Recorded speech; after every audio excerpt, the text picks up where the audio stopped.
All right, Peter, so thank you for joining us. Do you want to just tell the audience who you are, where you're from, and a bit of background information on yourself? Sure. Well, I'm originally from Vancouver, Canada. I've been living in Europe for the last 21 years, since 2003. I have a pretty diverse background in Canada. My brother and I started a small business. I've tried a lot of things in life.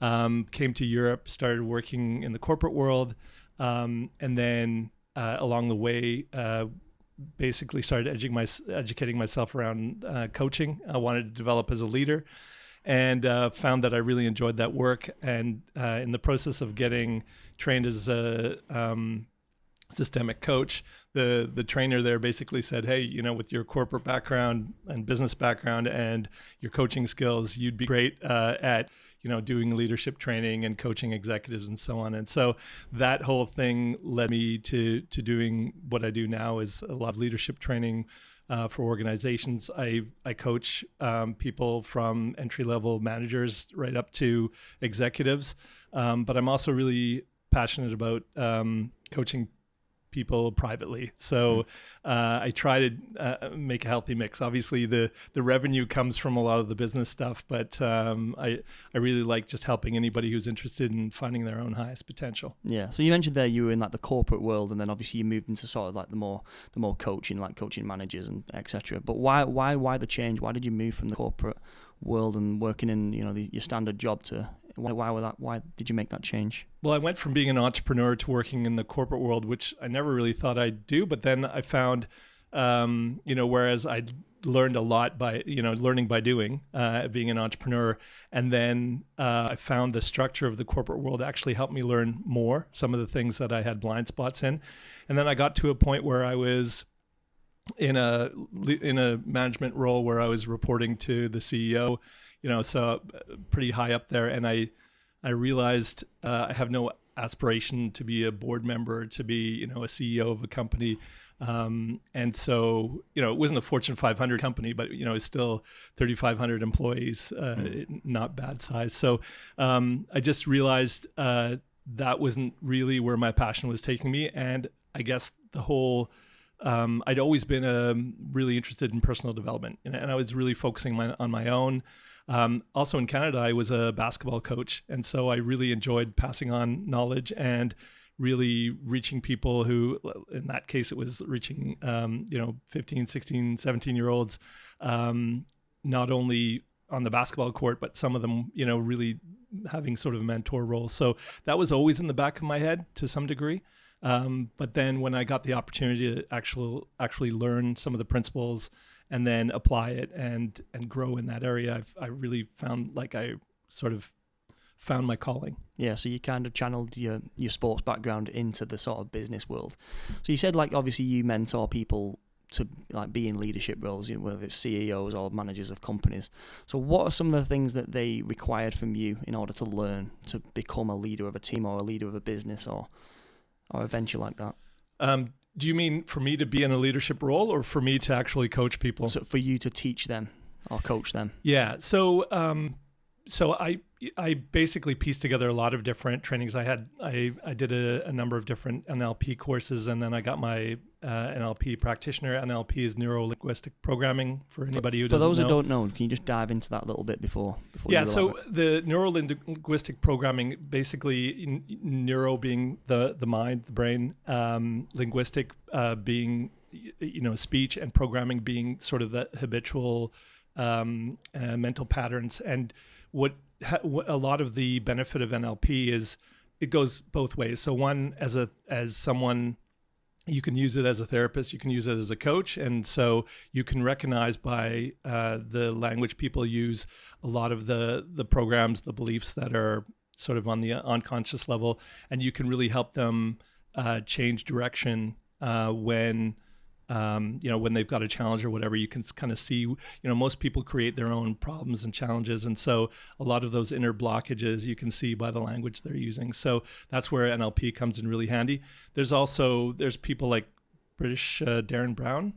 He does a lot of NLP, but he kind of does it in terms of using NLP on other people as if as a sort of hypnotic or suggestive thing. That's not what an NLP practitioner from a coaching side would do. But I'm not trying to convince someone of something that they're not interested in believing.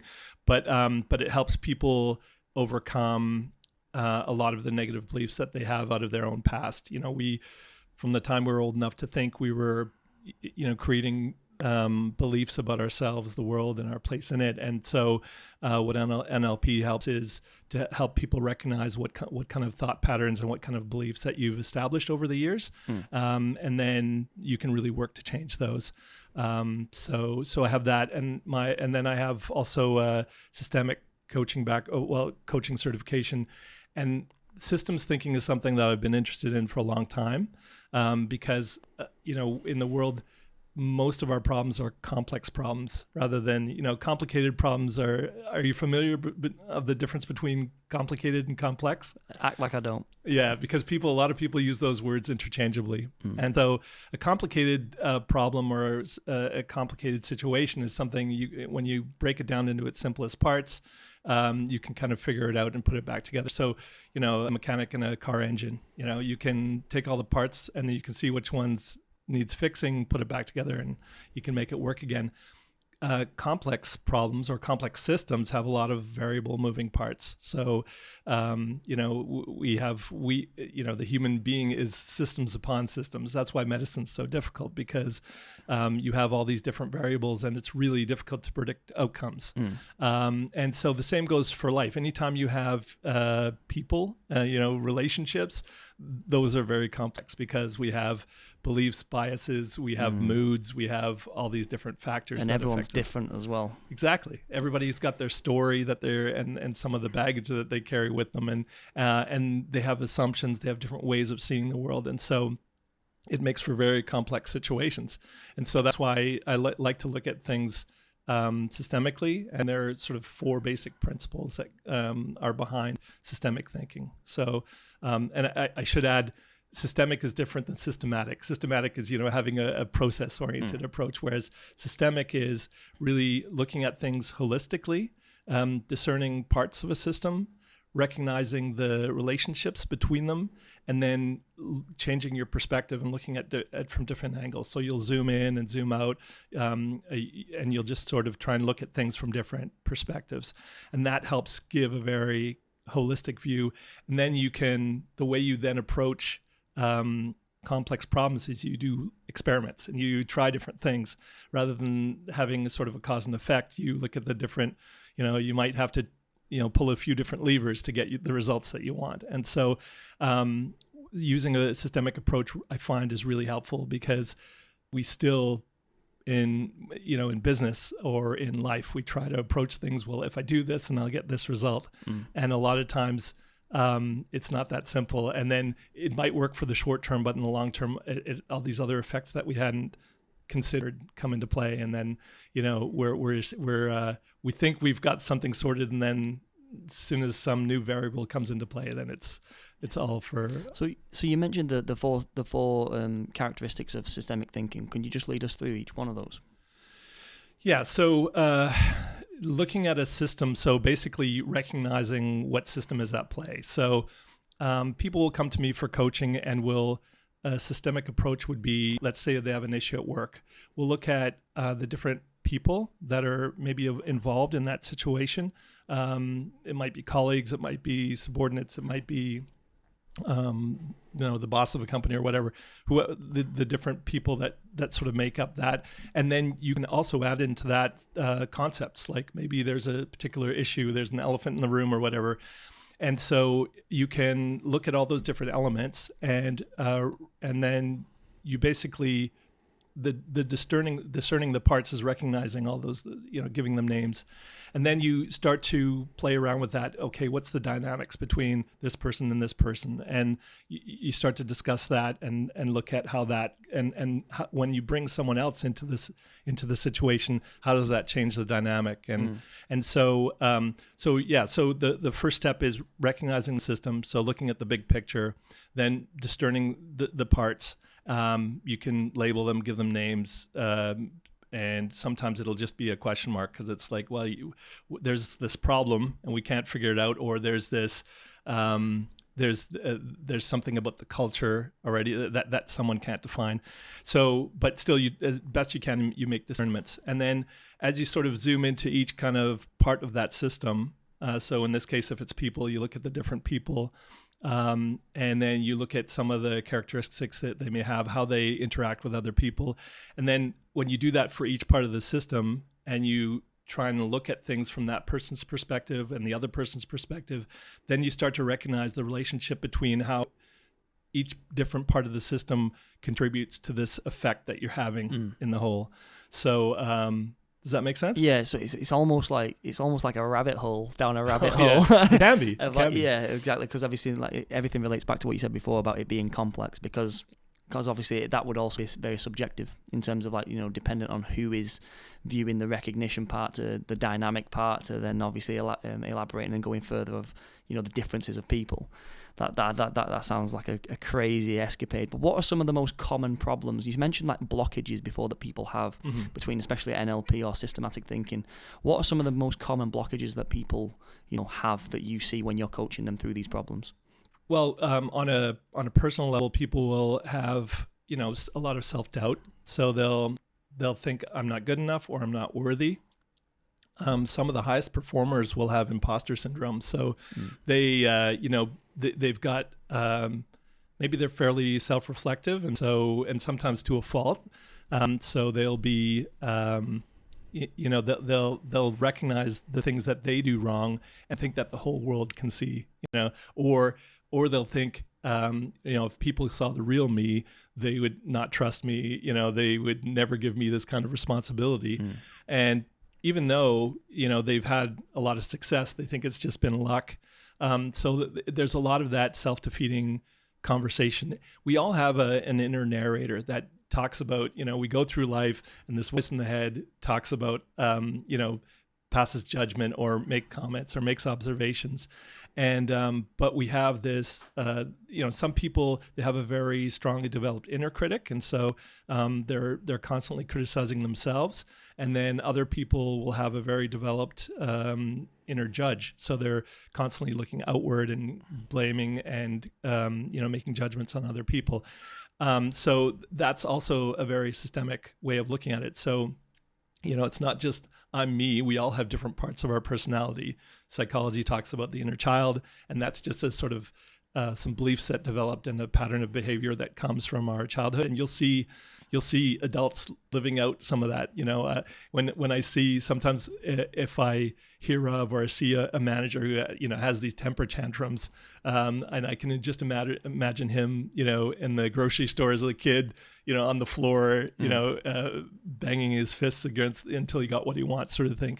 And those are patterns of behavior that, you know, maybe we had a strategy that worked for us for a while, and even if it stops working for us, it's become habitual, and we still try and make it work as adults.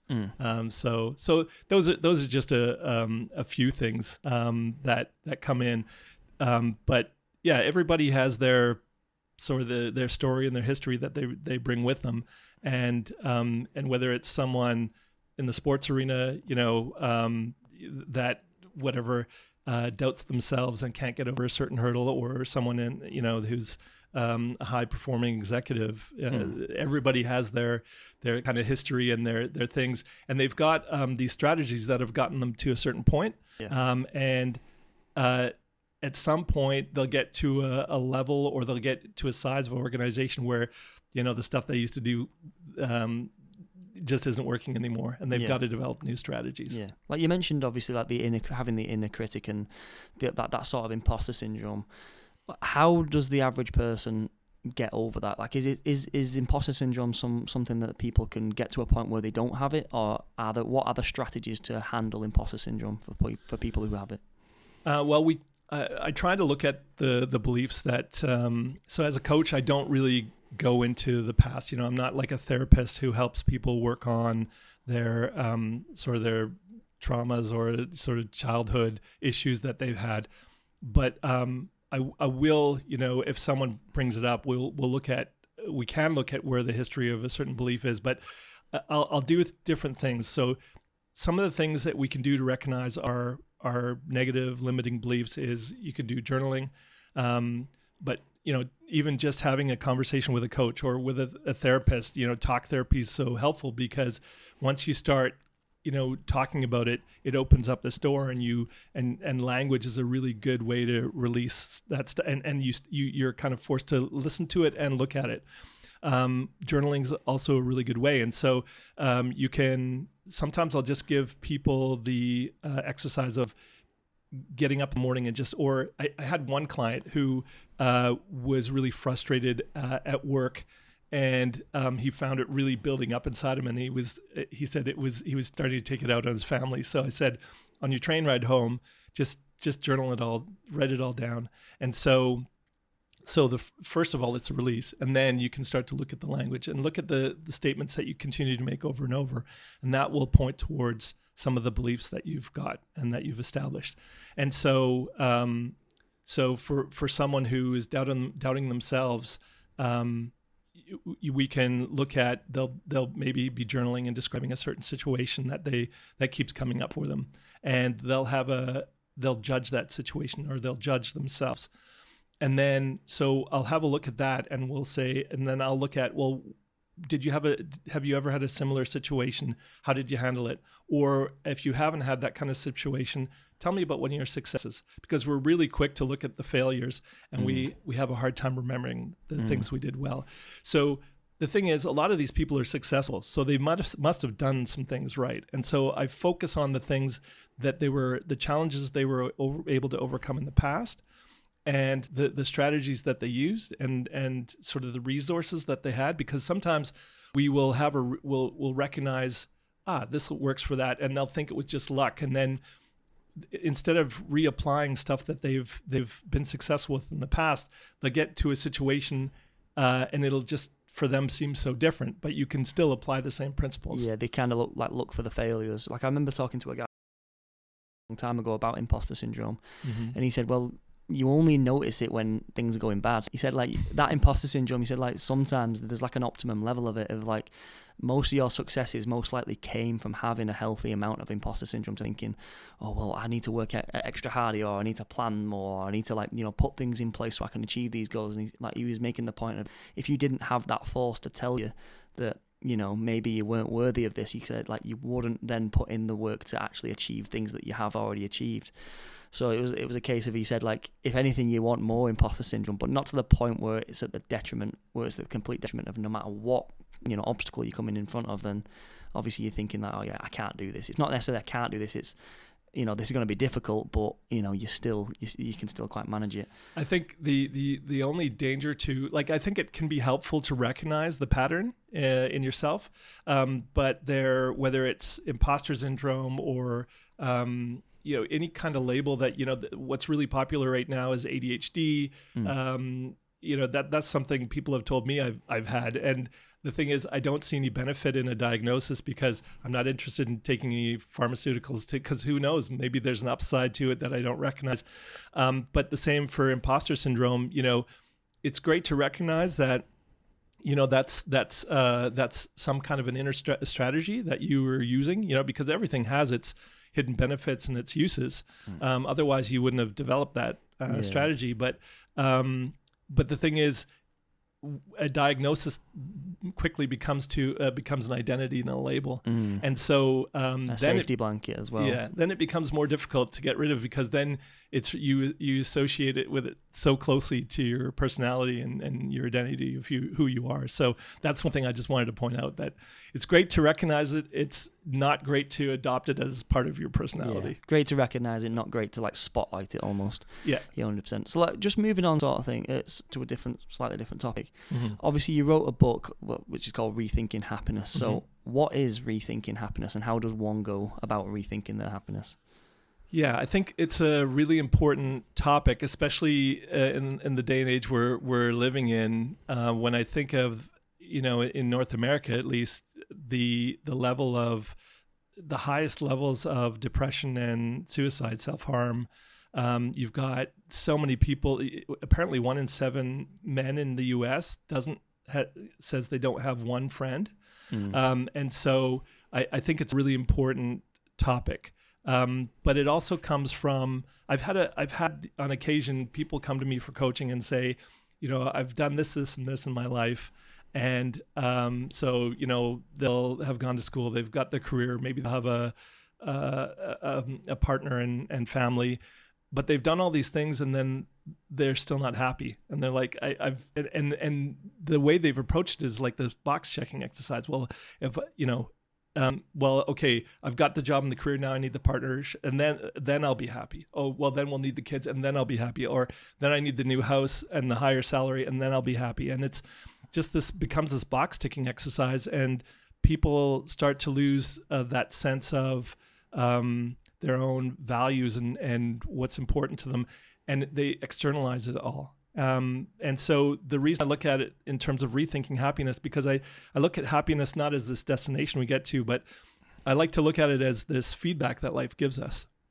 So, and it's dependent upon the actions we take in life, or the way we're looking at life and the world and ourselves. So, perspective is really important. You can, no matter how great the life is of a depressed person, it's going to be hard for them to see life in a way that makes them happy. Yeah. But for most of us, it's just, we keep making these choices in life, we're taking these actions that we think will lead us to happiness. And if we're still not happy, then that's life giving us that feedback that we're making some erroneous decisions there, or we're just off track. And so that's where I work with people to start looking at, what are your core values, and are those driving? Because in the workplace, for example, if you're having to do things that go against your values, you're going to be really unhappy, or at least some of your core values. And so that's a really good place to start. And so before nobody can tell you what happiness is. It's something, you define for yourself.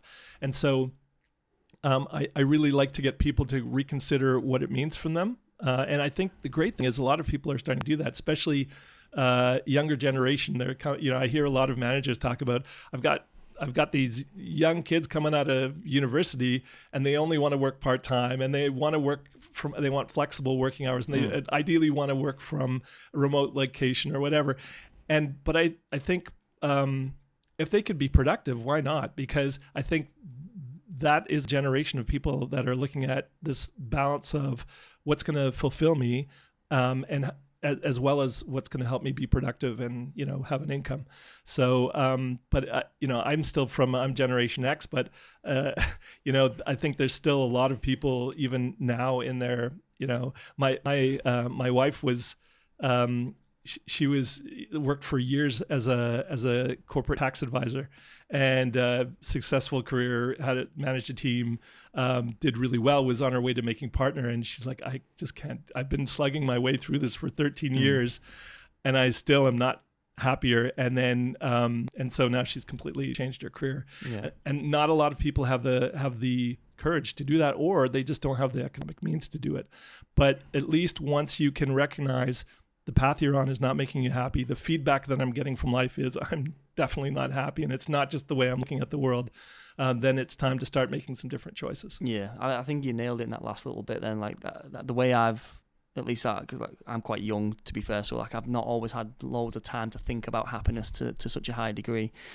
But one thing I found about it is that it's feedback. Like people always say that cringy sentence, like it's not happiness isn't the destination, it's the journey. Yeah. And it's kind of true to some degree, but I find happiness is a pure byproduct. Like that's the way I see it. Like when I've done biology and things in high school, when you talk about byproducts, I always thought, well, that makes sense for happiness, because when you're choosing the right things, when things align with your values and your beliefs, and you're doing things because you want to do them rather than, you've got a gun to your head telling you have to do them, then that is when the happiest moments come.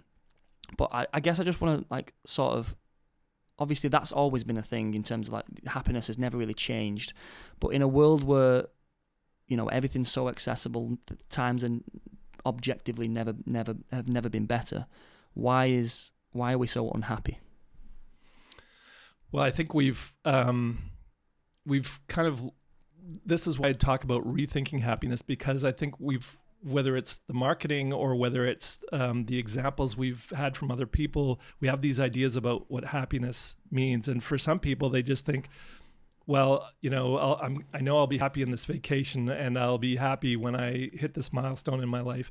And so they start to treat life as if it was a, sort of an aggregate of all these kind of peak moments, and then everything in between is kind of filler. And so when most of your life is just waiting for that next peak moment, I think it's going to lead to more and more unhappiness. And I think the other thing is, a lot of people live life at a pace. They think, they want to be high achievers, and they want to reach all these different milestones in their life. And that's why it takes a while to recognize, well, I'm going through all these steps, and they don't even stop to think and reflect about where this is all taking them, and how much the happiness is in the moment, and they're always in some future goal, and even when, especially high performers, when they reach this milestone, you'll see, oh, that's great, and then they're on to the next thing. They don't even take a moment. So that's why I think having a mindfulness practice, really taking this is what having kids, I think, is great for, is, they live in the moment, especially little kids, they live in the moment. I think pets and kids, they're always in the now, and they're less sort of in the future or in the past. And if we can integrate a little bit more of that in our lives, I think it will help bring a little bit more balance. I'm not saying don't be ambitious and, go out there and get things, but recognize that that's not the thing that's going to make you happy. It's the journey there that is, Thich Nhat Hanh, who's, I don't know if you're familiar with him, but he's a Vietnamese monk that brought mindfulness. He only passed away, I think last year or the year before, but he talks about, there is no way to happiness. Happiness is the way, and he really talks about, having a mindfulness practice and staying in the moment. And I think this is the thing. We are distracted by so many things. We live in an attention economy, whether it's digital media, or it's, high pressure jobs, or it's all these things we aspire to be. I think that distracts us from, and we have entertainment like never before, and we have less and less time with ourselves, quiet time where we're forced to reflect and forced to think about things. And instead we're just, the mind's always going. It's either distracted or it's engaged in on to the next thing. Yeah. Like I can't remember where it comes from, but I remember hearing a story. It was about a billionaire, like he'd made it from rags to riches, and he managed to take his whole family away, and there was a bunch of them on this holiday. And it talks about him being on this balcony, and it's the first day. They've only just got there, and he's looking out over his kids and his brothers or sisters with their kids. And his first thought was, oh, it'd be great if we can do this next year. Like, instead of taking in the moment of like, I've come all this way, I've paid for this massive holiday, and this is happiness, rather than taking it in that sort of perspective, or looking at it with that perspective, he was looking at the next year of like, oh, well, I've got to do this again, and I've got to do this again. Yeah. And he said that for me, that's when, like, it almost made that sort of shift. But obviously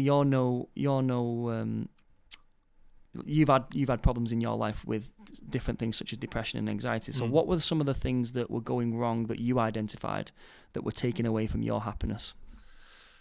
Well, I had poor mental health. I just, at the time, I didn't even understand what depression was. I didn't understand what, I thought people are either crazy or they're sane. And like, it was a ridiculous way to look at it.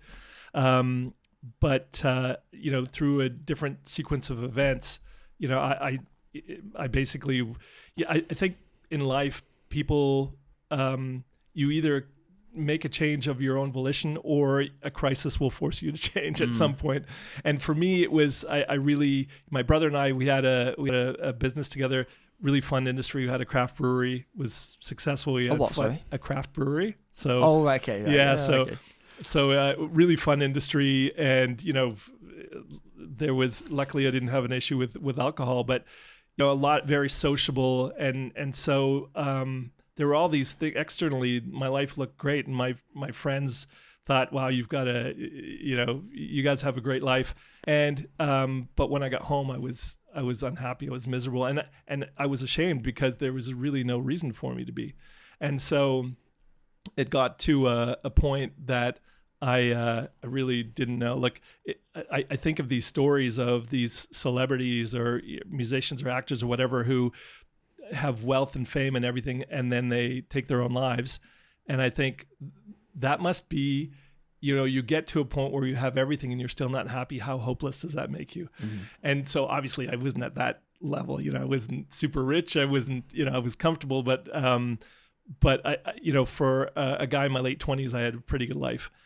But I really got to a point where I started taking these walks down to the, I lived in downtown Vancouver. I started taking these walks to the bridge, and I'm like, I don't know, is tonight the night I'm just gonna, finish myself off. And then there was this public service announcement on the radio that said, if you're suffering from these symptoms, you may be suffering from depression. And so I'm like, really, there's a name for this. And so and then I thought, well, maybe I'll go to hypnotherapy. That'll fix the problem that I have in I still didn't really get a sense of it. But then from there, that therapist said, well, actually, I know someone that teaches meditation. I went there. But actually, I was also having lower chronic back pain.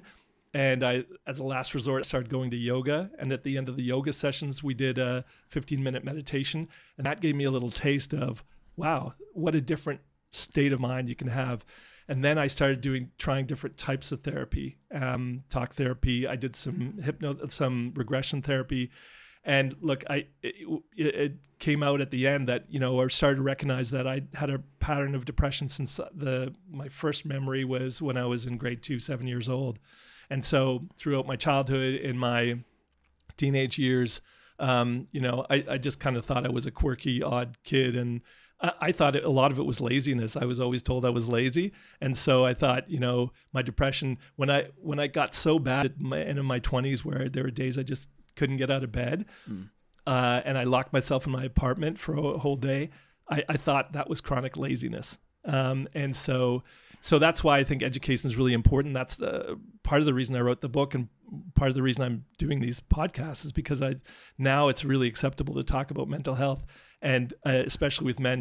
Men, we're taught to power through and be strong, and so through all of that, I mean, it wasn't just okay, now I've found the solution, and it was all the way up from there. I had ups and downs. I started reading a lot of personal development books, self-help and so on.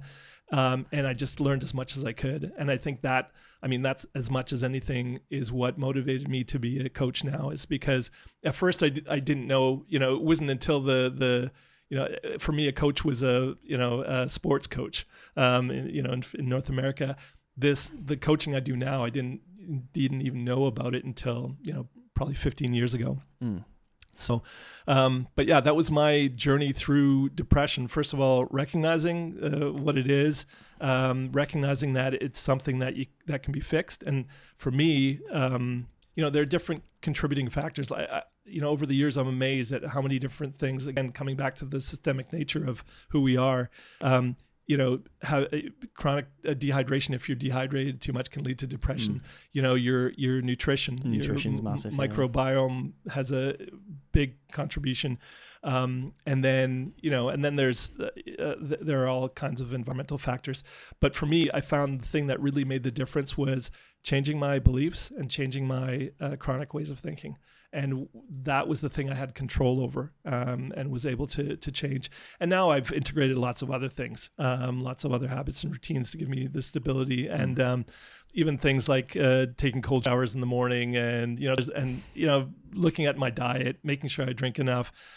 Those are all good things, but good sort of mental fitness. Making sure that I don't, that back then, sadness was my comfort zone, and I would even get uncomfortable if I got too happy or too, it just didn't feel quite right. So just having a lot more sense of myself.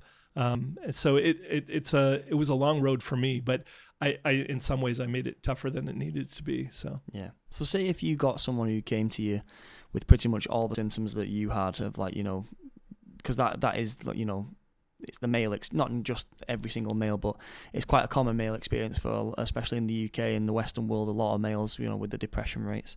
So what if you had one of these males come to you and say, I can't get out of bed, I'm having all these problems, I don't like my job, I don't like my life, I don't want to be here anymore. What are the first steps that they should take in order to combat that problem? Well, I don't think coaching is the right first step. I have coached people who are also going to therapy, but I think finding a type of therapy and there are lots of different kinds, trying different ones out, and also finding the right therapist, because I tried different ones, and it's just like finding the right doctor, the right accountant, whatever, someone you feel comfortable working with, because there's a lot of trust involved there. So it's finding the right therapist. And then when, there are different reasons, if you have a tragedy in your life or you're still grieving, it doesn't even have to be recent. You're grieving a loss. You've been through a divorce. You've lost a job. There are different things that are normal and can lead to a lowering in your mood, so a sense of depression. But if it becomes chronic and that is consistently for more than 2 or 3 weeks, that's when you need to take action. And I think the first and most important thing to tell people is, especially men, you don't need to go through it alone. And a lot of times, going to a friend, your friends will tell you what they think you want to hear. And especially with the guys who feels comfortable saying, I've been really depressed, and they'll go, come on, suck it up, or come on, let's just go for a beer. Well, that's definitely not going to be the solution, right? So what you need to do is get away from all those distractions, talk to someone who you can trust, and then try and get to the root of, for me, part of the depression was just, when you're trying to talk to someone and you're not getting through to them, or they're just not listening to you, you start to raise your voice until eventually you're screaming at them. And for me, that part of my depression was this inner voice screaming at me to go, you've got to change something. You're not listening. There's something wrong with your life that you need to change. Mm-hmm. There are things that you need to address and heal from. And I think that's the thing that people need to look at. And you don't need to do it on your own. It's really important because you're lost in the you can't see the forest for the trees. Yeah, you can't see straight. There's no way that you can solve those kind of problems on your own, because you're stuck in the middle of it. It's so hard to take a step out of yourself and reflect that way. That's why it just helps to have a neutral person who's not going to judge you, who you trust. And that's absolutely the first step. So you said finding the right therapist, obviously finding a neutral person to sort of help you through that. What are some other steps, like some easy steps that they could probably take? Well, you can look at some of it's good to give yourself some structure in your life. So I really believe in, I've integrated morning and evening rituals, routines in my life. So some of the easiest things you can do, get out in nature. There was a study done a couple of years ago in Leipzig, Germany, that looked at parts of the city that had lots of parks and trees and green, and versus parts of the city that were, stone and streets and, really no nature at all. And they found there was a very strong correlation with a reduction in antidepressants in the parts of the city with lots of green and nature. And so there haven't been enough studies because, there's a lot more funding for finding the right pill to deal with depression.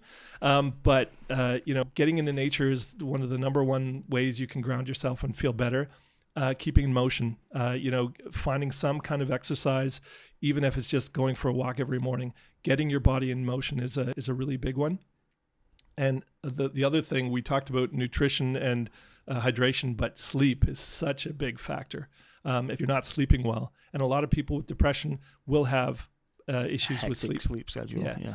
And so finding a way, and for that, like there's a guy that I watch a lot on Andrew Huberman's podcast, the Huberman Lab. Yeah. And so he's got tons of hacks, and he has some really good protocols for helping you in your sleep. Is it the ginger guy?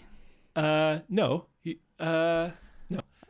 He's got I think he's at Stanford in California. Right, okay. And he's a fairly... Oh, no, I know Andrew Huberman. What about the sleep guy? Oh, the sleep guy. Yeah. The ginger exactly. Yeah, and he's had him on the podcast. I don't recall Steve something. I can't remember his last name. I'm trying to think of his name. I know what he looks like. Yeah, but he's a British guy.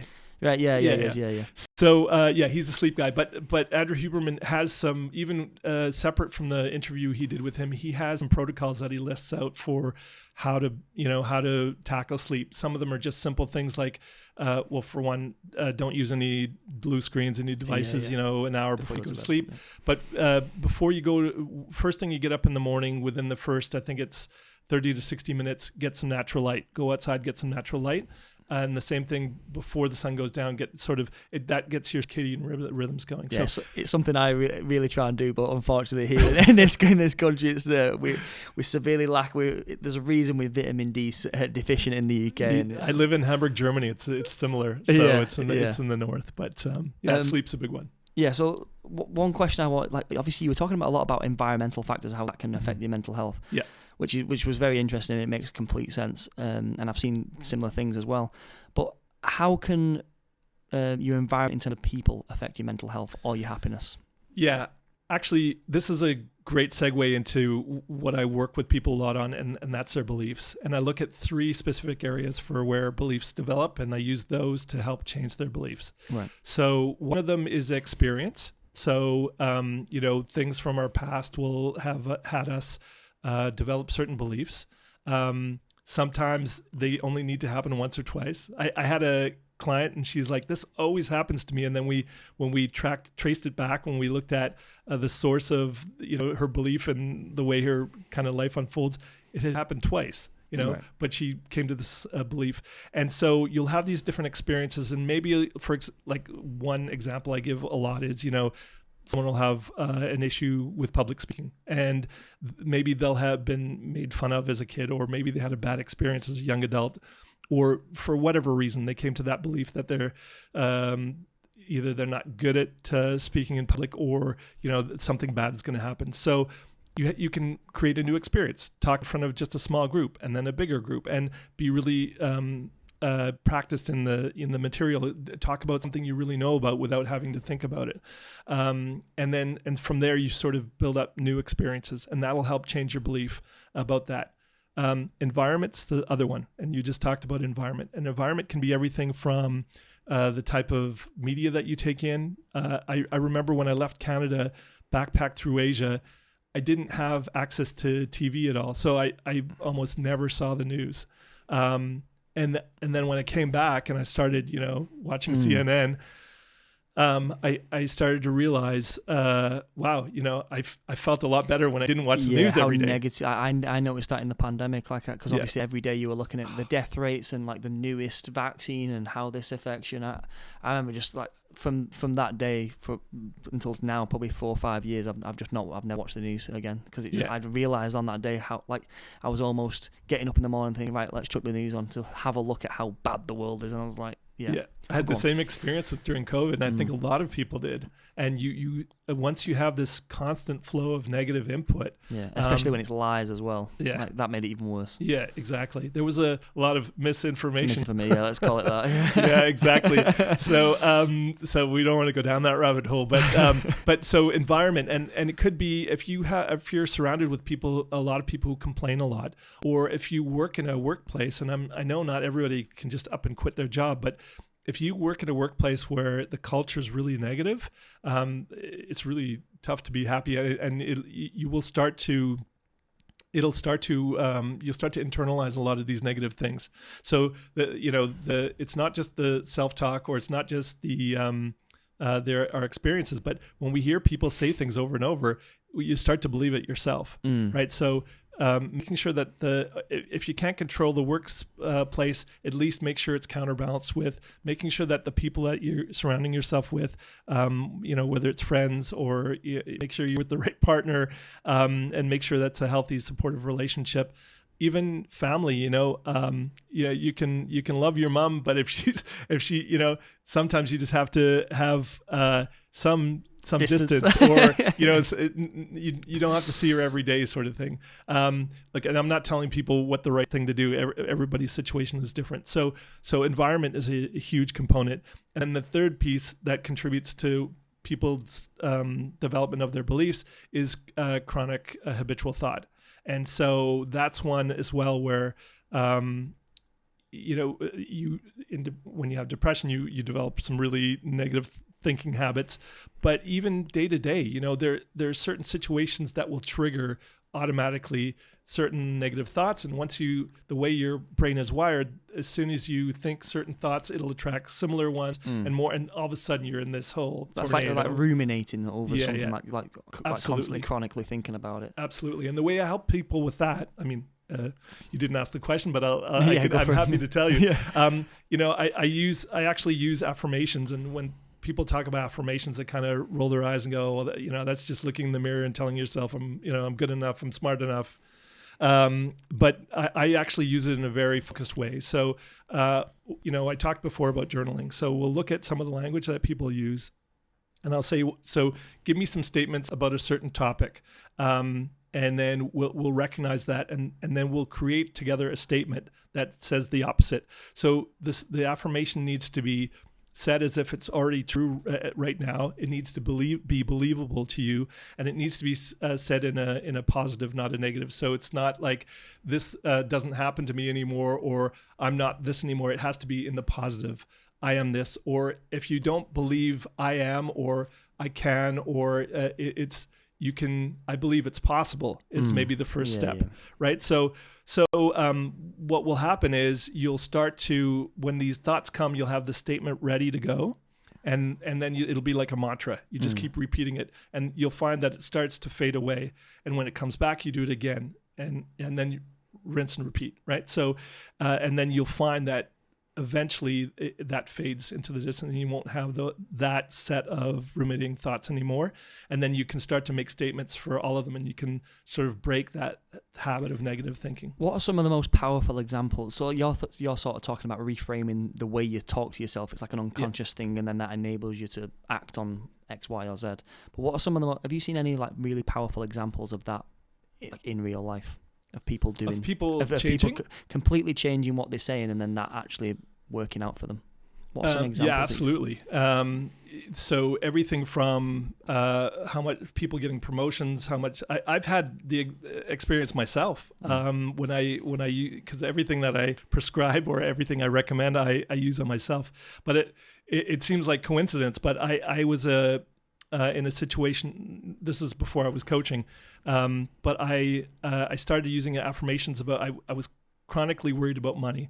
And so I had an affirmation about money. And every time I had these negative thoughts about it's not enough, or why are all the bills always so high, or, why am I living paycheck to paycheck or whatever, I started saying this affirmation. And then I got, within 3 months, I got a pay raise. And then I got a discretionary bonus, and then I got a promotion and got a pay raise. So this is all within 12 months. So, okay, you could say that's all coincidence, but I think, for one, I look at the fact that most of the communication, our communication is nonverbal. So when you start to internalize things, you hold yourself differently, you have different body language, and I think that has a big role to play in all things in your life. But you also start to make different choices, right? Even though you're unconscious of it, you start to choose differently and take different actions. In a positive way. Yeah. And so your unconscious is far more powerful than sort of, that small portion of your conscious thinking, rational mind. And so that's why the things that you internalize will have a huge effect on the choices and behaviors that you put out there into the world. And that's why I don't think it's this woo-woo thing. I think it's actually what you internalize will then create new behaviors, will then create new outcomes. Same as like talking about happiness is this feedback. When we internalize these different things, it will lead us to more success. Yeah. And I've worked with people, and they'll have had anxiety or even things, reframing things in a relationship, and so I had this one client who came to me to change of career, but she also had issues at home, and she had a husband that there was problems in the relationship and 2 kids, and the one thing that we looked at was she wasn't willing to look at the option of leaving her husband, right. But as soon as she looked at it and said no, she all of a sudden had more power. And so the way it wasn't this, I'm stuck in this relationship and I can't get out. She started talking about it in terms of, I choose to be in this relationship. how can I make this relationship better? It was more empowering. So it wasn't like I'm being forced to be here. I'm just, fate has put me here. I'm choosing. I know I could leave this person, but I'm choosing, and I'm going to work on it, and things improved. So not only did she make the change with her job and her career, because we focused on what she wanted, not what she didn't want. This is another problem that a lot of people have. They're running away from what they don't want rather than going towards what they want. And so just that shift, and then using the language. A lot of people also use language of obligation. I have to, I must, I should, all this shoulding. And then shitting. Wayne Dyer has this great, he's passed away, but he was one of my early mentors in terms of his material in his books. But he said, people have to stop shoulding on themselves all the time, because, and so I talk about things in terms of, I can, I want to, I will. Right? Those are the only things you need, ways of framing what you plan to do. And you can frame them as questions. So can I, do I have the ability? Do I want to? And will I is the commitment to do it. So the desire, the commitment, and the ability. And so when you start talking about the things that you want to do, in those it's far more empowering. Everything else is obligation. So whether it's your relationships or the job, if you recognize that, people say, well, I have to go to work, I have to pay my rent. Yeah, but you are choosing to go because you don't like the consequences of not doing that. So you could be homeless, you could choose, right? But you don't like that. So the benefit there is it empowers you to recognize that you're making that choice. And then all of a sudden it's just like, I'm more in control. It's not the world is forcing me to do these things. And that is another great shift. So when you start to internalize this, I have power to choose, and I've got myself here so I can get myself out of here. That is so much different than this victim mentality because a victim by nature is powerless, right? Yeah.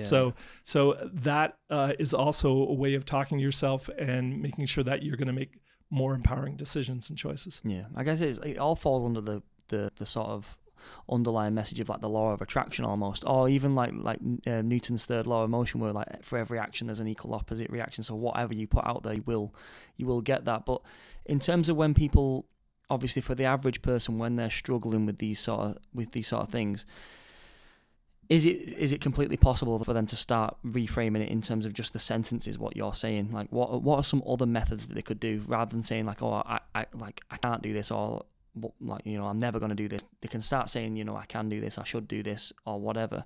What are some other things that they can do to sort of help them down that path? Well, thank you so much for watching this video so far. If you've enjoyed this video, don't forget to leave a like and comment. And also, if you can hit that subscribe button down there, it helps us out massively. What I usually do when someone's wanting to change something in their lives, so I'll try and get it to something specific, because if we are too general, then it's really hard to know where to start. Yeah. So if someone came to me and said, well, I have a goal of running a marathon, then it's pretty easy to look at what kind of behaviors do you need in order to do that successfully. So if someone says, look, I want to, I'm a chronic gamer and I can't, and I'm not getting my work done, or I'm never going to get out there and meet a partner or whatever. Then we start to look at, okay, what are some habits that we can integrate? Give your life some structure in order to make it, because if all you're doing is living by your impulses, then you're going to live by these habits that you've created for yourself. The first thing, one of my coaching mottos is awareness allows change. So we bring these habits that you have that are not constructive, not helping you, we bring them to the surface and we look at them, and then we change them one at a time. Because if you try and change your habits all at once, there are different theories about how long it takes to change a habit, but one habit, tends to be about 30 days. One of the theories is the reason it takes that long is they did an experiment with the NASA astronauts when they're going to space. They had them wear these goggles that changed everything, turned everything on its head. Right. And the brain, after 28 days, actually, when they put the glasses on, actually changed it without, back to normal. Back to normal. And so This is where one of the theories came that, that's how long it takes to rewire the brain. So you have a new habit. So if you give yourself 30 days for one habit, think about if you're wanting to change a dozen habits, you need at least a year, right? So can you do them all at the same time? No, Is that not the way? Super hard. And this is the problem. People will give up because they may be good at making one or two changes, but they take on way too much. They become overwhelmed, and then it's really hard to maintain that level of willpower across so many different things. Yeah, that's for sure. Sorry to interrupt you, but that's for sure something I've seen when people are trying to make a drastic change. People almost go too drastic to the point where it's like unachievable. Like you're saying, like you change one habit at a time. People try and change 10 at once, and like sometimes it might be possible, but it's like an exception. And people very often take they can't take the time on just getting the small things right first. That you're talking about complexity before. People don't understand that making a massive change in your life, like running a marathon, is a very complex thing. You can't just get off the couch and do it. You need to break it down systematically, like you're saying, get these small wins, like solve the small problems before solving the complex problems. And then look at how it's all put together, right? At the end, how it's all going to lead to the outcome that you want to have. This is the thing. When I'll have people who go, look, I need to change my life, and I have this dream of doing this. Maybe it's I want to open a cafe, or I want to open my own business, and then they'll talk about making this. They think they have to take this plunge into the deep end, and often sometimes the extremes will work for a few people, but for most people it won't, because what happens is they have their comfort zone. They take this huge leap outside of their comfort zone. They get overwhelmed, afraid, and they run back and they go, it didn't work for me. I tried, but it didn't work. And so we work our way up to the comfort zone, and then we take a step beyond it, and then we broaden the comfort zone and take a step beyond it, right? So these incremental changes, there's a couple of books about Tiny Habits or Atomic Habits, James Clear. I've seen it. I've read it. Yeah, and I've read it as well. But there's also B.J. Fogg, who's he did the Tiny Habits, and he's a professor. I think he may also be at Stanford. But he talks about behavioral change in terms of it's just these small habits, and he talks about it in terms of your level of motivation that you need to do something, and the skill level that you need. So if something's easy and you don't need a lot of motivation, it's easy to get started. So if you either need a ton of motivation, like you really want something, if something is really difficult to do, and then what you need to do is you need to find the right triggers to activate that. So for example, one of the examples he gives for himself is he, as a way of getting fitter, he decided that he was going to start doing a couple of push-ups, and he was connecting that with every time he had to go to the washroom, to the toilet. And so he started doing like 2, 3, and then he was doing 5 and 10, and pretty soon with washroom visits, he was doing like 100 a day. And think about, well, I'm gonna start by getting fit, and I'm gonna do 100 push-ups a day. No, he worked his way up. His way up, and then exactly. Yeah. And that's just one thing. He did it with eating habits. He did it with a number of different things, and that's just such a great example of find an entry level point to the new behavior that you want. So you've got enough motivation, and it's not too difficult, and then find the right. With habits, it's always about replacing a bad habit or an old habit that you want to change with a new one, so that you use that existing trigger to trigger the new behavior, and it needs to be easy to do, and then it'll get easier. You'll get better at it, and so then doing more will become easier, and that's just the natural flow of things. It's interesting, this conversation, because I had a very lived experience of this, and it was quite relatively recently. It was about a year and a half ago. I'm training to do a 100-mile run in about 6 months' time, and I've been trying to do long distance running, and I'm naturally quite small. I'm a footballer, so I'm very explosive, but I really struggle over long periods of time. And anytime I was doing like a 5K or 10K, and I'll sometimes do like a 20K, like occasionally, like I'm always doing it as fast as I can, as fast as I can. Just for me, it's more of like, the faster I do it, then the quicker it's over, and I can just do the good stuff. And I wasn't really getting much faster. My times weren't improving much, and I was always picking up little injuries here and there. And I was talking to an elite runner one day, and he said, if you want to be able to run faster, run slower.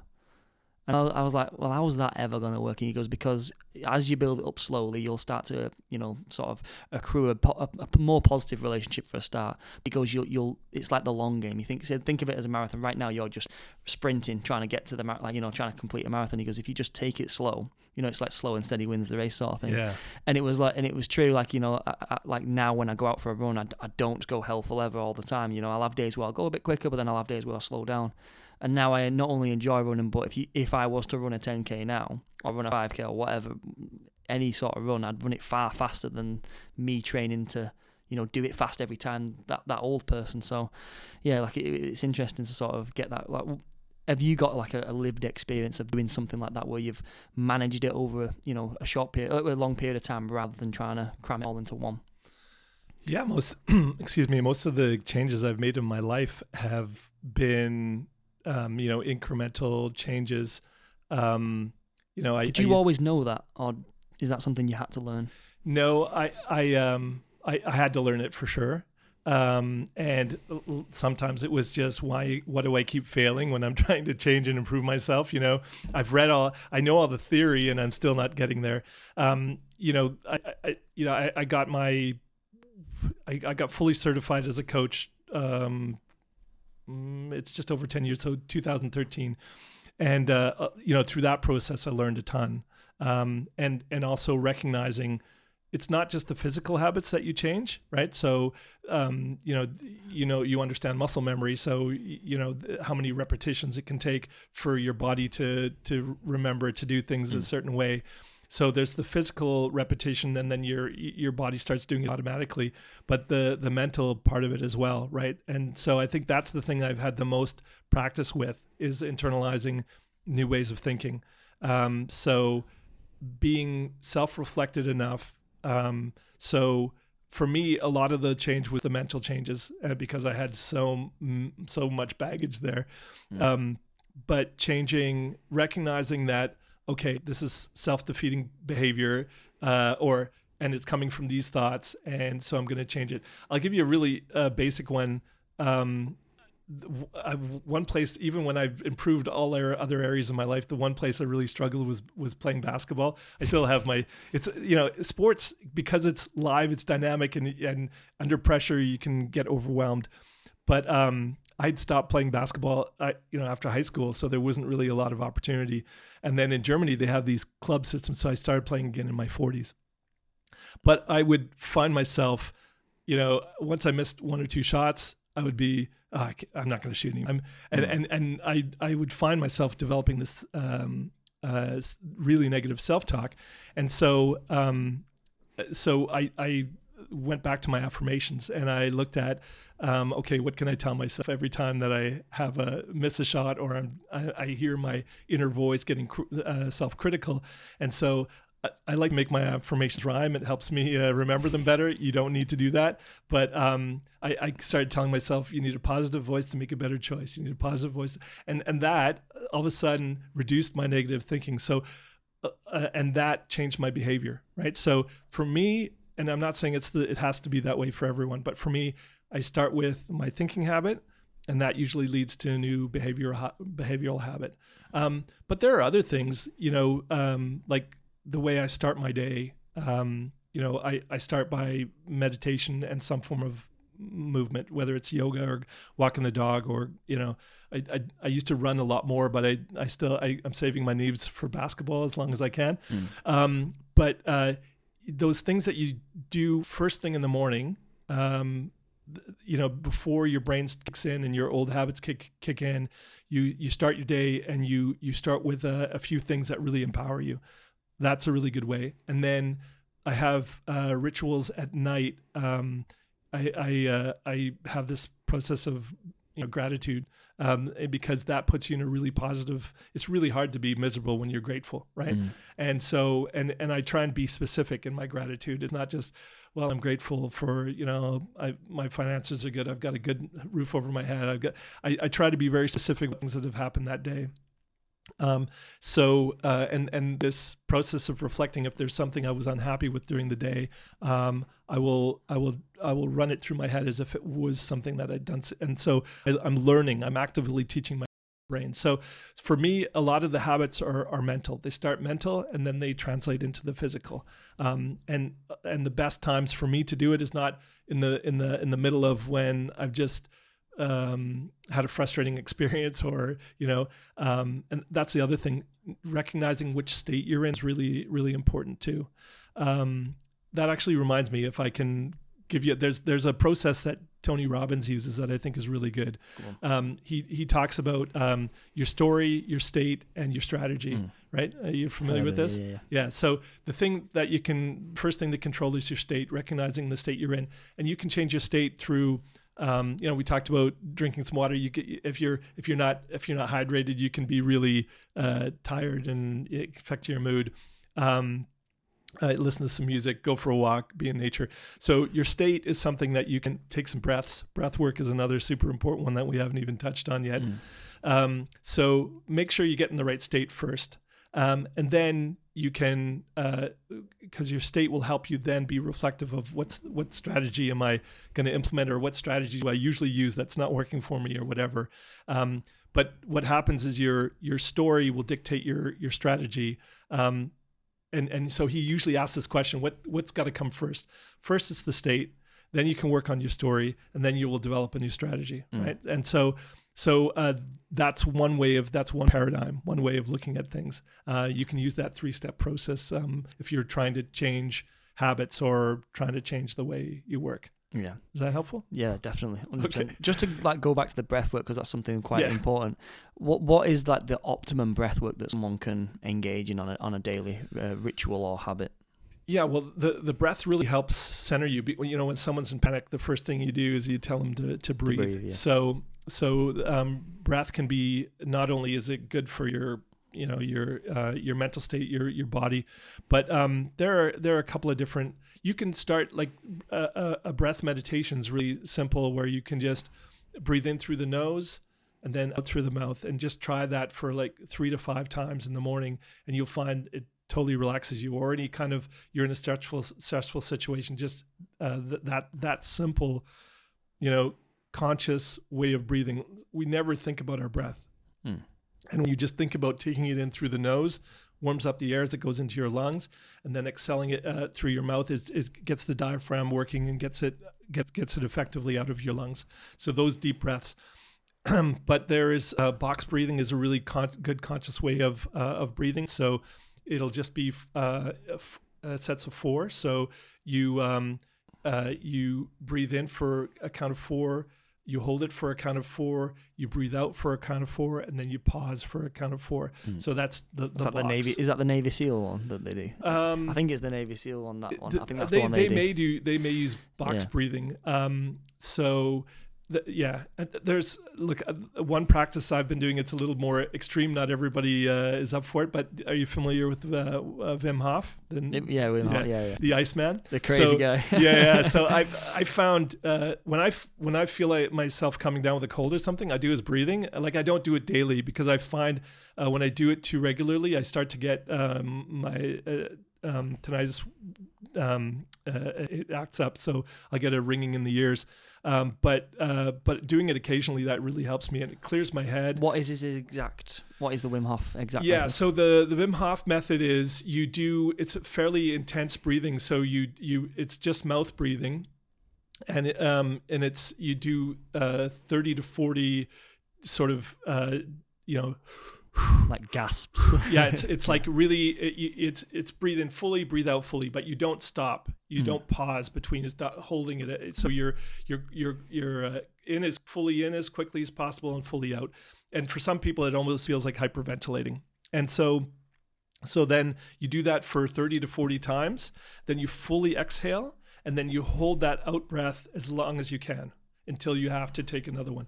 And then when you breathe in, then you hold it for 15 seconds, and that's one cycle. So it's 30 to 40 of that heavy breathing. Then exhale with your lungs empty, or as empty as possible. You hold for as long as you can. And then when you feel like you have to take a breath, then you inhale and hold it for 15 seconds. And how many times does he do that? 3 rounds of that. Yeah, he's a crazy guy. He is. And look, I do the cold showers from him as well, because I found... for one, in terms of the brain chemicals that, a lot of endorphins, adrenaline, it really wakes you up. I read a story of a psychiatrist who helped work with a severely depressed patient by getting her to swim in these ice lakes. I've seen it, yeah. Yeah, and so look, there's definitely something to it. We're just the research is only just starting to be done. So thanks to Wim Hof for his, he's letting people study him, right? So, and you don't have to go to those extremes. Just some simple breathing every day will really help. And the whole meditation piece, people say, well, I don't know how to meditate, or I can't meditate.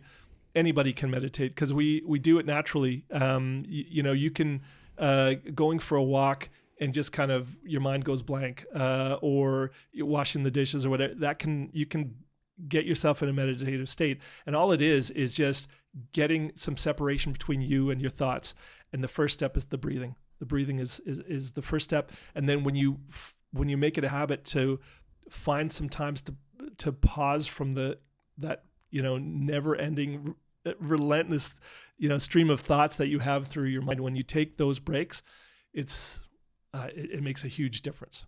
Lead us through like a meditation practice that you commit to. So you said you meditate in the morning, don't you? Yeah. So what's your routine for that?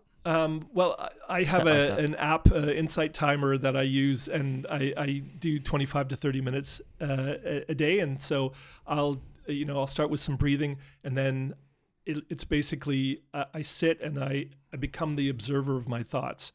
So how a lot of us are wrapped up in our thinking. I will take time and just I've had some really intense meditation sessions where like I really felt like I was leaving my body and stuff, and I don't want to get too out there on it, but my daily practice is one where I sit, and if thoughts come, I observe them and I just let them go. So it's not. There was a good meditation teacher that I had who said it's like you're at a train station. You're on the platform, and then when a train comes, if you get in, you just gotta come back to the platform, right? So your thoughts, those trains that come by, and sometimes they talk us into boarding the train, and the meditation teachers will say there is no goal to meditation, but I make it my goal to find that distance between myself and my thoughts. And then you start to recognize that you're not your thoughts, you can be the observer of your thoughts. And so you can't stop the thoughts from coming, but you can control where you give your attention to. So once you no longer, when you have these thoughts come, so in terms of a process, sorry, getting back to your process, the process is whenever you have thoughts that come that take you away, start to focus on your breath. So consciously breathing. And for people who find, well, when I close my eyes and breathe, my mind wanders, there's another exercise you can do that's a really good entry-level meditation, is especially evenings, light a candle. The flames can be somewhat hypnotic. And so you sit and breathe, same breathing, in through the nose, out through the mouth for a couple of times, and then just have your breathing regular and just stare at the candle. And then every time a thought comes, intensify your stare at the candle, and start by doing it for 3 minutes. Like the thing is, regularity is more important than I meditated for an hour on the weekend, just like exercise. Like we were talking about before. Yeah. A simple breathing meditation is just count your breath. So you breathe in and breathe out. And you try counting from 10 to down to 1. And every time that you recognize the thought has taken you away and you're no longer focused on your breath, start back at 10. And I still struggle to get to. You still at 10. Like for me to get to 0, you'd have to be a real master. But it's a good exercise for bringing your focus back into the moment and trying to keep your focus on your breath.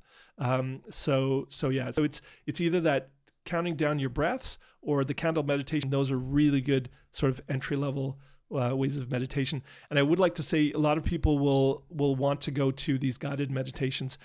A lot of those are kind of a form of self-hypnosis. I'm not saying it's good or bad. I've done lots of them myself as well. So are they like group ones? No, well, people will have these recordings, and they'll, you can get them on YouTube or whatever, and they'll kind of talk you through a meditation process. that can be helpful, but a lot of times they'll get you to visualize something, imagine something, and then you're getting your brain active again. And the whole idea of meditation is to inactivate. Is to separate yourself from those thoughts, right? And so if you want to learn to meditate properly, do it with breath work and do it with practicing focus. And then if you want to do that kind of meditation, that's great too. But like I'll get on a plane and the first 10 minutes, doesn't matter what's around me. I can get into the moment by just a few breaths. And thank you very much for watching, and thank you for your support so far. However, YouTube is telling us that over 72% of you are yet unsubscribed to the channel. So if you can do us a massive favour and hit that subscribe button, it'll help this channel out massively and help us create content more in the future. And being aware of my focus. Yeah, it is something I've never committed to. Like when I changed my life about 4 years ago in terms of like I was strict with everything, and it is something I've probably done once or twice, but I've still not to this day committed properly to it. But it is one of my next ones. Like I started journaling and things like that, and meditation is on my list of things to do.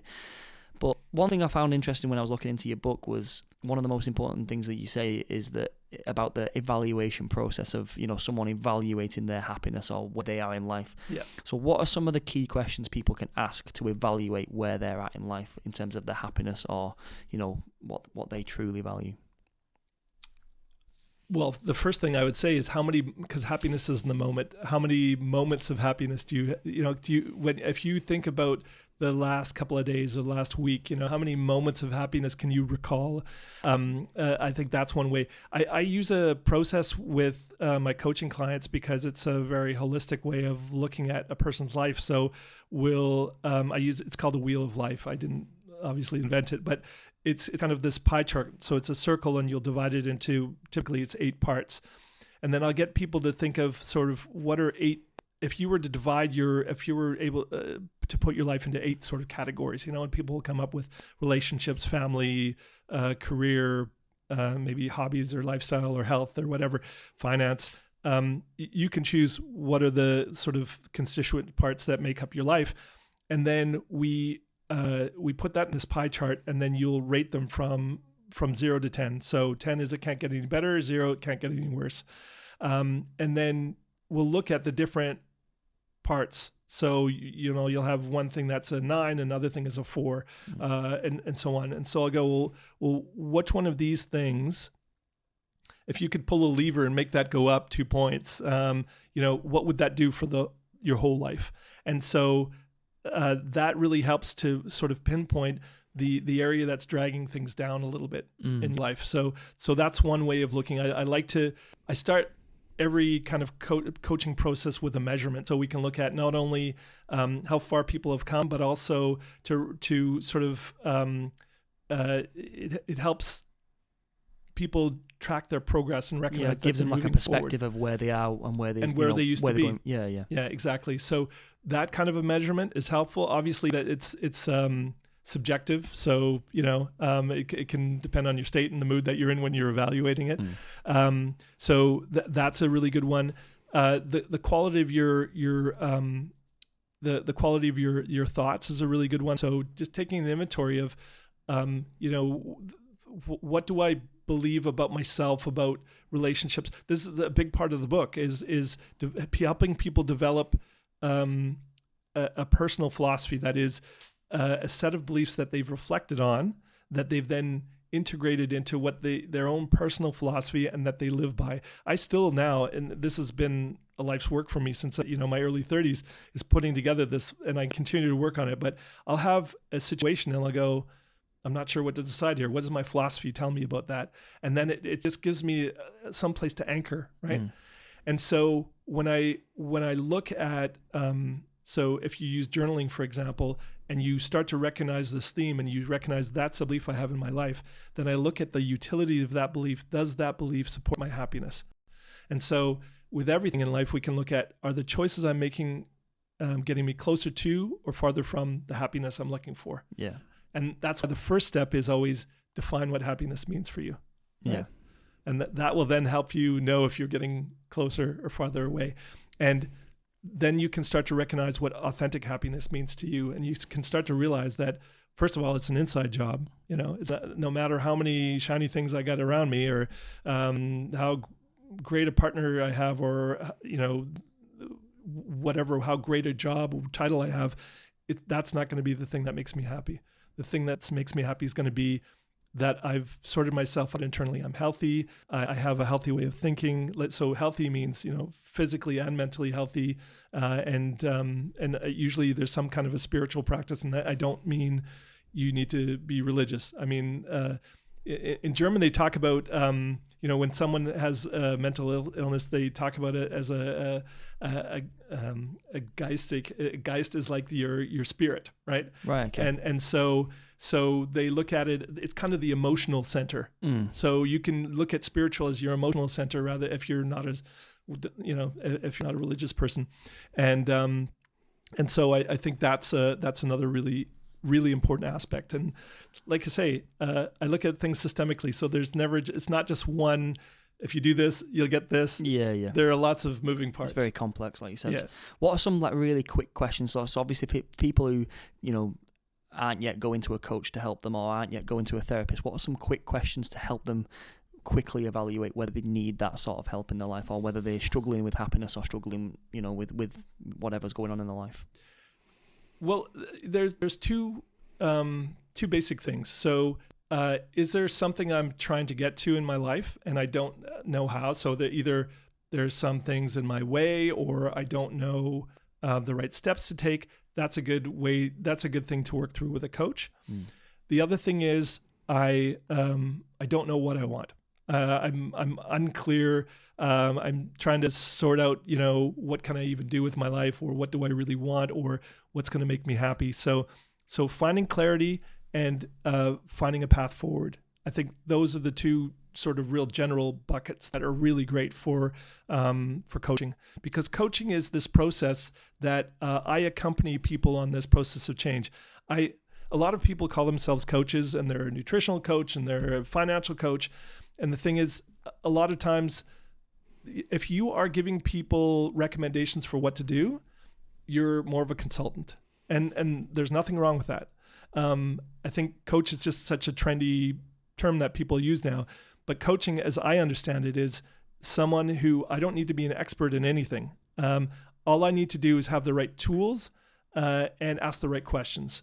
And then I help you gain more clarity and then figure out the steps to achieving the things that you want to achieve in your life. And it's through that process, I accompany you along that way. So I'm just your guide along the way.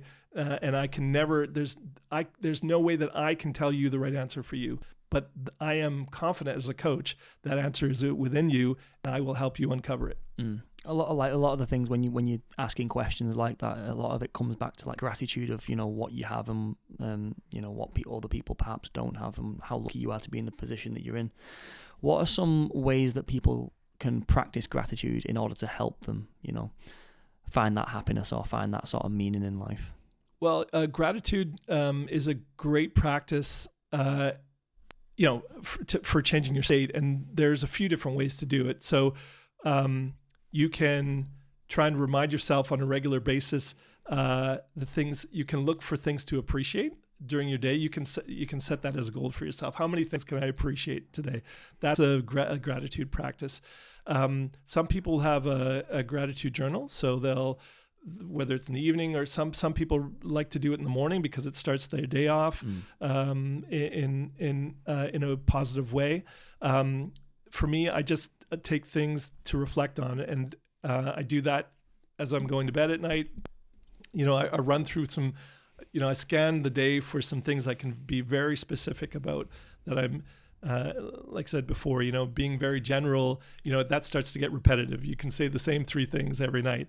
But if you start to look for very specific things throughout the day, that's a dynamic process. So you'll have new things, hopefully, every day that you can think about. So there's journaling, there's taking a day out of every week where you're finding things to appreciate. And then there's just an evening or morning reflection of, very specific things that you can think of that you're grateful for in that moment. What are some things that you find that, or what would you say is the biggest misconception that people have about happiness?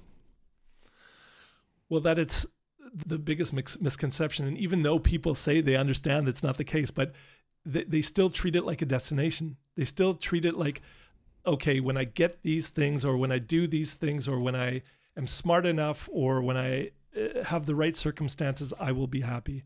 And no matter how many times you explain to people that it's, and no matter how many times they nod and go, yeah, I know, you're right, they still have internalized this belief that when the stars align, or when I line up my life in the right way, then I'll be happy.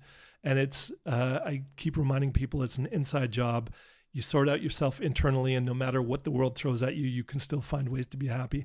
I'm often reflect on, have you read Viktor Frankl's Man's Search for Meaning? No. Yeah, it's on my list. Yeah, it's not a long book, and it's not for everyone, but look, it's obviously a really heavy topic because, he was in a concentration camp during the Nazi occupation. It was just awful times, but he found, he describes this moment in the book where it's cold winter day and this beam of sunlight hits his face, and in that moment he just appreciates, and he finds a little piece of joy in that moment in otherwise horrific conditions. And if that guy can do it, look, yeah, anybody who's got problems that bad, right? No, 100%. How can, something that I forgot to pick you up on before, you said that, when people are going through different things and then, they have that short-term gratification, that sort of the hedonistic pleasures versus, the long-term pleasures. How can someone decipher between the two? How can someone tell whether, this thing is, in the moment, we're going to make me happy versus long-term happy? Yeah, well, there's nothing wrong with some pleasure. I first of all, I think it's good to have some balance, and, I enjoy a good meal, good food. I like having laughs with my friends. Those things are nice. But the real authentic, lasting happiness tends to come from, there's any number of things, but a lot of times it's this sense of something that gives us a sense of purpose. And you can, when you look at motivation, is a great way to look at the things that contribute to happiness, because there's been studies done, and there's a guy named Dan Pink, and he's got a book called Drive, and it talks about motivation. The three things that really motivate people. So there's autonomy, which is, just this ability to have some degree of self-direction in your life. There's mastery, which is this constantly learning, so that you're not that you're going to master something, but at least that you're, why does someone as an adult learn to play an instrument? They're not going to be a professional, but it's this, they're continuing to learn and get better, and they're on this road to mastery. So there's autonomy, mastery, and purpose, and that's recognizing that things you do have some kind of impact on other people's lives, or in the workplace you work, or so on. So those things point towards, some authentic happiness. And then the other thing is getting clear on your core values, when you're doing those. And then the other thing that I really think is fascinating, because Mihaly Csikszentmihalyi is the Hungarian-American psychologist who worked on flow. And when he talks about flow, he talks about happiness. So he talks about getting into the flow state is this combination of doing something that's challenging, so it's not boring for you. It has to be challenging enough so you don't get bored. And then it has to be enjoyable. Needs to be some enjoyment in there.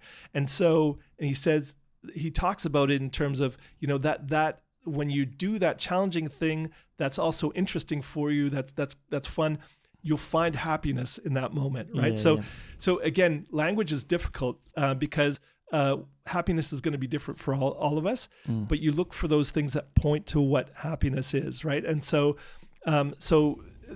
I think when you look at your values and the things you're doing, when you look at those things that motivate you, I talked about those three pillars, and then you look at the activities that you do, the things that you engage in, what really captures your attention and helps you continue to grow. All those things kind of point towards a happy life, and that is, you need to have the thoughts and beliefs that are going to support your happiness, and you need to be living in a way that supports your happiness as well. And so it's like I say, it's a combination of a lot of things. But it's all internal. It's not the things you're doing externally. It all starts from inside. From yourself. Yeah, it's interesting you talked. How do you pronounce that name? Because I did my master's degree on flow and clutch performance, and I still to this day couldn't pronounce. Not from the spelling you would. Yeah, you never pronounce it. But I've heard enough people pronounce it. Because I remember what he talked about was meaning combined. Obviously, to get into a flow state, you need the meaning, but then it was also he talked a lot about the zone of proximal development. So with it being that correct bit of not too hard to the point where you get dissatisfied or dysregulated from thinking, oh, that's too good for me, but then also good enough so that it wasn't just easy and you could just brush over it dead easy. It had to be in that nice little sort of sweet spot, as you put it. Exactly. Brilliant. I'm just a bit conscious about time because obviously we're running out, but so I've got some to end it with. I always do some quick fire questions. So quick fire questions, quick fire answers. Are you ready to go? I'll do my best. So first one, can money buy happiness? No. What's the biggest happiness killer in modern life? It's living from an external locus of control. So being letting your decisions and your behaviors be dictated by the external world rather than the internal needs and values that you have. Yeah. What's one thing people waste a lot of time worrying about that they shouldn't? That they're not good enough. What's one rule in your life you always follow? I have a rule to be authentic at all times. What's one thing people should remember when they feel like giving up?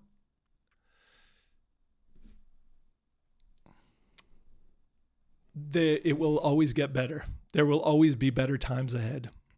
What's the biggest lesson failure can teach us? That we are strong enough to overcome any challenge. What's the most underrated skill in today's world? Skill. Self-awareness. Agree with that. What's one lesson you think everyone learns too late? Oh, the lesson I would say, don't sweat the small stuff, and it's all small stuff. I like that. What's the worst piece of advice you've ever been given? The worst advice probably as a kid, your parents mean well, but you have to do this to succeed. There's no one right way to success, and when someone tells you there's only one right way, that's kind of on multifacets. I got advice to do. Here's the way you have to do it, and I always rebelled against that. So it was bad advice because I got a way to be successful anyway. What's the best piece of advice you've ever been given? To believe in myself. What's the best definition of happiness that you can give? I think we already talked about it. For me, the definition of happiness is it's the feedback life gives you when you are in alignment with your values, your needs, and you're seeing the world through clear eyes. Yeah. And to you, what is the meaning of life? The meaning of life is to grow from the experiences we have on a day-to-day basis. Brilliant. Well, Peter, I can't thank you enough for coming. It's been one of the most profound talks we've ever had. Obviously, you know your stuff. And where can people find your book as well, and what's next for you? Sure. Well, you can find me at my website, peterteuscher.com, and the last name is spelled Teuscher. And you can find my book there. I write a weekly blog as well. For me, it's all about sharing the experience I've accumulated over the years, my own journey, but also my journey in working with others. I've finished one book. I love to write, so I'm working on another. And look, my goal is to help as many people as possible find their highest potential, and to raise awareness around mental health, because too many people struggle with it on their own. No, I fully agreed. And your book is something I will definitely look into and definitely look forward to reading. So, Peter, thank you very much for coming on. Thanks so much for having me. It's been great. Thank you very much. Thank you very much for watching. If you've enjoyed this video, don't forget to leave a like and comment on the video. Let us know your thoughts. As well, on your way out the door, don't forget to hit the subscribe button down here. It'll help this channel out massively. Thank you.